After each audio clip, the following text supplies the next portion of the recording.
வணக்கம். VGS Farms. இது day 7 date கம்பைன்டை ஒரே வீடியோங்க.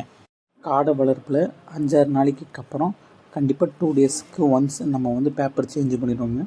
டெய்லி ஒன்ஸ் சேஞ்ச் பண்ணுறது ரொம்ப நல்லதுங்க.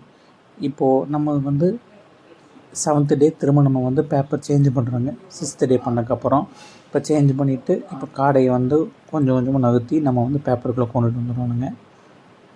இது வந்து முன்னே இருந்ததுக்கு இப்போ இருந்ததுக்கும் பார்த்திங்கன்னா உங்களுக்கு நல்லாவே டிஃப்ரென்ஸ் தெரியுங்க.